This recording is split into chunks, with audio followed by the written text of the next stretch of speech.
Daniel Brooks halts with his digits midway through the motion of opening. His palms pivot outwards, because that is the gesture least likely to be misinterpreted. The dispenser for fuel ceases its operation with a click behind him. He articulates the preceding directive once more, slower, as if confirming navigational data, then leaves his statement incomplete. He anticipates a correction that never materializes. Kyle Brennan makes no move to retreat. He maintains his position, sufficiently near that Brooks angles his torso to preserve a personal buffer. One hand remains proximate to his belt but makes no contact with any equipment. The other limb ascends, hovers, descends, and then ascends again, as if deliberating on its permitted actions. The uniform is a fabrication. It is not. Brooks offers no further elaboration. He abstains from detailing specific units, service durations, or official dates. He omits any mention of his origin point or intended destination. He had already provided a response to the inquiry posed to him.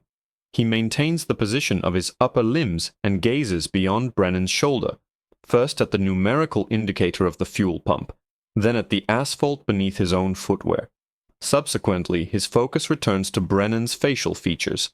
Brennan's eyes, however, convey his attention elsewhere. They drift to the footwear, then to the precise creases in the trousers, next to the row of brass buttons adorning the uniform, and finally to the embroidered insignias. He advances a half-step closer, then abruptly stops, maintaining a distance that prevents physical contact. Brennan elevates the disposable cup of coffee and lightly strikes one of the buttons with its rim. Not forcefully, but merely enough to produce a distinct sound. Items like this are readily obtainable through online purchasing. The cup leaves a moist imprint and is then withdrawn. Brennan averts his gaze from the spot. Brooks observes the residue for a moment before using the edge of his hand to straighten the front of his jacket. This action is gratuitous and offers no practical benefit to him, yet it occurs as if by reflex. Do you possess substantiation? Affirmative, Brooks responds, before the remainder of the question is fully articulated. His right hand begins its trajectory towards the interior pocket, the customary location for such items. Hands elevated. The command follows the commencement of the action. Brooks ceases his movement. His palms are open, fingers splayed. He inclines his head once, then a second time, as if acknowledging an unspoken subsequent directive. You just requested that I retrieve it. I stated, do not reach. A gentleman standing at the adjacent fueling station takes a step forward, then reconsiders. He is an elder with silver hair beneath a worn United States Marine Corps cap.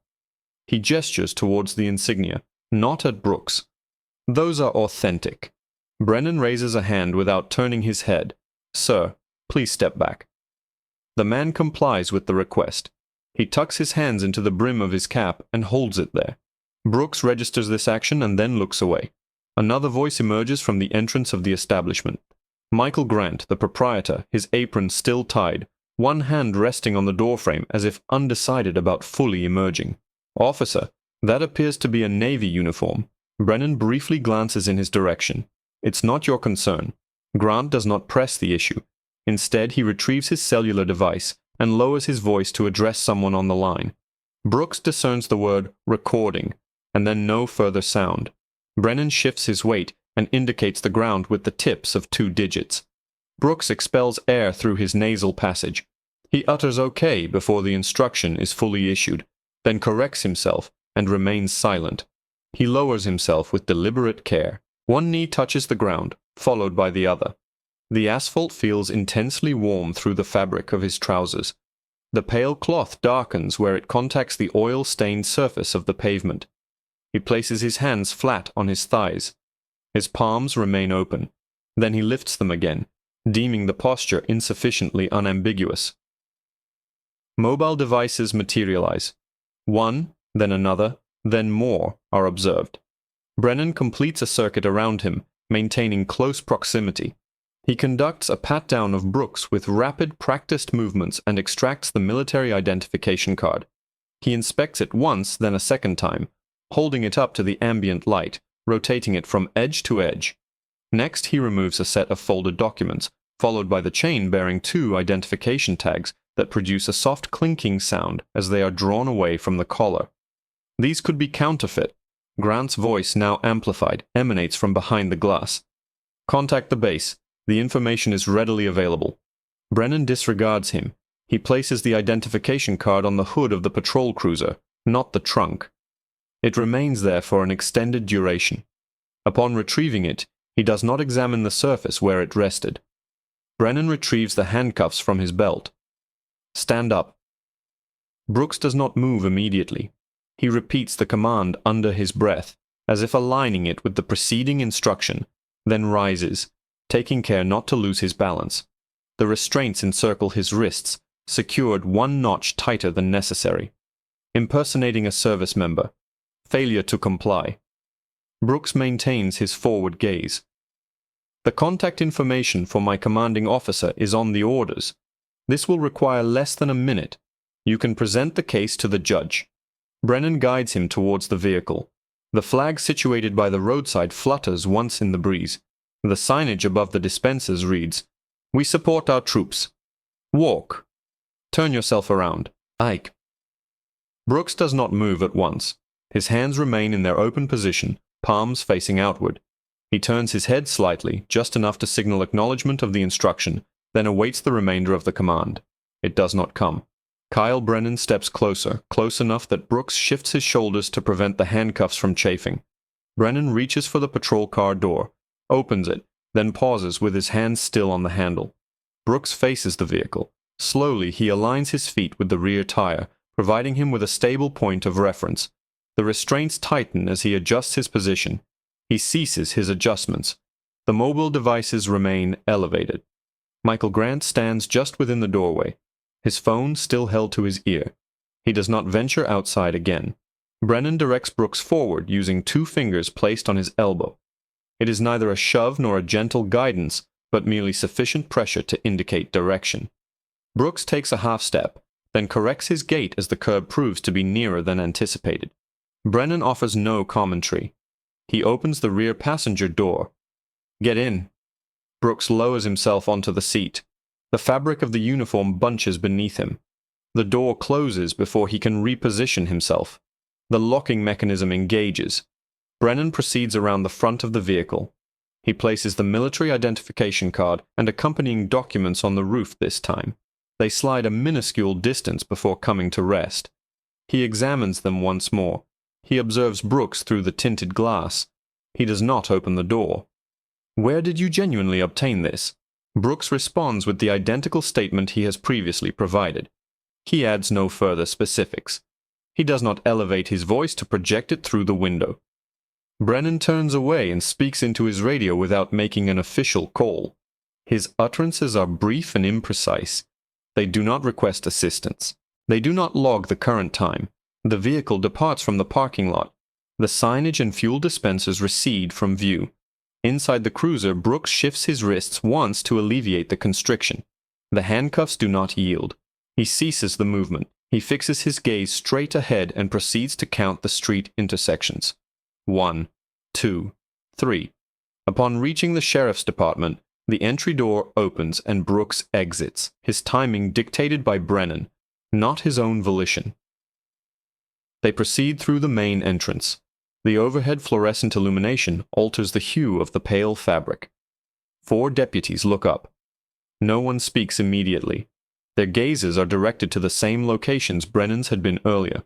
The footwear, the creases in the trousers, the ribbons. Finally, their attention settles on the handcuffs. Sergeant Michael Torres rises from behind his desk. He does not exhibit haste. He walks over and stops at a respectful distance, avoiding any sense of encroachment. He observes Brooks's chest, then the restraints, and then Brennan. What is the meaning of this? Impersonating a service member. Torres inspects further. He refrains from touching anything at this juncture. His eyes meticulously follow the arrangement of the ribbons from left to right. He gives a single nod, as if verifying an item on a private checklist. You verified his identification. Brennan hands over the card. Torres holds it beneath the illumination. He tilts it. The holographic seal shifts. He turns it over and peruses the text on the reverse side without moving his lips. He places it on the counter, not his desk, keeping his hand in close proximity. Torres then picks up the folded documents. He unfolds them once. Then again, he does not read the entire content. He examines the heading, the designated return date, and the telephone number. He reaches for the desk telephone and dials without relocating. He activates the speakerphone function. A click indicates the connection. A voice responds. Torres identifies himself and his department. He reads the service number once. He does not repeat it. The audible sound of typing on the other end persists long enough to be noticeable. Brooks remains stationary. Brennan shifts his weight and averts his eyes to the floor. The voice returns with details that Brooks already possesses: authorized leave, a recent deployment, and a list of decorations presented in the same sequence Torres had previously observed. Torres closes his eyes momentarily. He does not sigh. He extends his hand and unlocks the handcuffs. The metallic clasps separate. Brooks gently rubs his wrists once, then allows his arms to fall back to his sides. This should not have occurred. Brooks nods. He offers no verbal reply. Torres turns his attention to Brennan. His tone remains even. Step aside. Brennan complies. He does not look up. Torres retrieves the telephone receiver once more. This time the conversation is more protracted. The station remains silent throughout its duration. Upon concluding the call, Torres gestures towards the exit. "I will provide you with transportation." They do not utilize a marked patrol vehicle. Torres uses his personal automobile. The journey is brief. No conversation transpires until they reach the driveway. Not all of us are like him. Brooks glances at the house, then back at the car. "I appreciate you verifying this." Torres gives a single nod and departs. Brooks folds the uniform at the table. He aligns the ribbons precisely as they were positioned. He places the identification card on top and leaves it there. The initial communication from the station concludes before midday. It is not an urgent or conspicuous call. Michael Torres, the desk sergeant, awaits the information, provides a name, and then a service number. He makes no written notes as he listens. Upon terminating the call, he does not direct his gaze towards Kyle Brennan. The second communication is initiated 15 minutes later. It originates from a different telephone number but carries the same cadence. Torres stands at the counter this time, not at his desk. Daniel Brooks remains in his current position, his hands now unencumbered. His posture is neutral. He does not take a seat until the conclusion of the hour. The verification process extends beyond the county limits. The Naval Personnel Command confirms the accuracy of the record. The communication then proceeds onward, this time to Washington, D.C. By early afternoon, a supervisor arrives who was not part of the scheduled staff. No explanation is provided for their presence. Torres walks him through the sequence of events, meticulously recounting the order in which they transpired, mirroring Brennan's perspective. When the restraints were applied, when the identification was examined, the supervisor nodded and requested access to the recorded footage. All visual data is retrieved.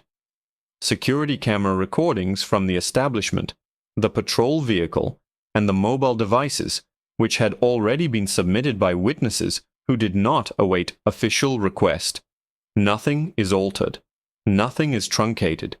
The timestamps remain clearly visible. Later that same day, the Department of the Navy issues a formal declaration. The wording is precise and limited. Unlawful detention. Active duty officer coordinating with federal authorities. Brennan is instructed to relinquish his badge and service weapon. The directive is concise. He adheres to it. He places both items upon the counter and steps back. He is not escorted from the premises. He is not addressed again for the remainder of the day. Brooks is queried regarding his desire for medical attention. He declines. He is offered transportation. Torres does not reach for the ignition key of a marked vehicle. "I will convey you." They depart in Torres's personal automobile. No flashing lights, no activated siren. The journey is completed in less time than the previous one. They arrive and stop in front of Brooks's mother's residence. Torres remains seated within the vehicle, while Brooks opens the door. He waits until Brooks has entered the house before proceeding to drive away. By evening, the communications cease to be local in origin. What was initially perceived as an isolated incident transforms into an official detention. What was considered off-duty conduct is reclassified as occurring under the color of law. The subsequent morning, federal agents arrive at the location. They do not request Brooks to recount his narrative. They are already in possession of it. They solicit confirmation of specific details that are already documented. Time, geographical setting, commands issued, and commands disregarded. They collect all pertinent items once more, this time issuing a receipt for the retrieved evidence. The formal charges are filed within the ensuing week. These encompass multiple federal counts, including deprivation of rights, false imprisonment, and abuse of authority. The potential penalties extend over decades, not mere years. Within days, the charges are officially lodged. They are not presented as mere oversights or errors. They are categorized as deliberate actions. Each count is accompanied by a specific statute. Each statute carries a numerical designation. Brennan is subsequently suspended, followed by termination of his employment. His pension benefits cease to accrue. His personnel file is unsealed. The prior complaints, which had previously been dismissed without formal action, are now reviewed in chronological order. The established pattern requires no additional commentary. It merely needs to be presented in juxtaposition. During the sentencing proceedings, the judge maintains a measured tone. He does not discourse on matters of personal character. His focus remains on observable facts, what was evident, what was deliberately overlooked, and the liberties assumed by authority when left unchecked. You perceived only what you wished to perceive. The imposed sentence is measured in decades. The sentencing does not include provisions for parole. The sentence is formally pronounced. The numerical duration of the sentence exceeds general expectations. There is no discernible reaction within the courtroom. Brooks maintains his hands clasped in his lap and directs his gaze forward. Following the resolution of the civil litigation without a trial, the terms of the settlement are made public. Brooks offers no comment regarding the monetary value of the settlement. He responds to a single question and then ceases speaking. I undertook this to ensure that the next individual would not be compelled to kneel. Several months later, Brooks finds himself in a different setting. This room is equipped with audio recording devices. He speaks once clearly and without embellishment. In combat, I understood the identity of the adversary. That morning, I did not. Congress convenes to receive testimony. A requirement for verification is subsequently codified into law. Federal agencies are officially instructed to confirm military status through established official channels prior to initiating any detention. A dedicated hotline is established. The recorded footage is designated as mandatory training material. Policy modifications follow in due course. Stringent verification protocols, comprehensive training modules, and the addition of a hotline number to a web page that most individuals seldom access. None of these measures serve to erase the recorded evidence, nor is such erasure necessary. Brooks returns to his active duty status. He receives a promotion as per the standard schedule. Brennan enters federal custody and does not regain his freedom. The uniform is laundered and hangs immaculately once more. The ribbons are arranged in their proper order. The identification card rests on the table where Brooks can observe it without needing to handle it. The official record now exists in multiple repositories. This is my perspective. The resolution of this case was not achieved through superior argumentation. It was attained because the documented evidence was procured and meticulously preserved. Most individuals do not possess such advantages. No uniform, no multiple camera angles, no direct telephone number that compels an immediate response. Therefore, the pertinent inquiry is not whether this particular outcome was equitable. The fundamental question is how many interactions conclude before any record of them is ever initiated. If this narrative resonated with you, kindly share it. If you believe that documented evidence supersedes mere assertions, please express your viewpoint in the comments section. And if you desire to explore more instances where established procedure, rather than public outcry, brings matters to a conclusive end, subscribe to Power Abuse Stories.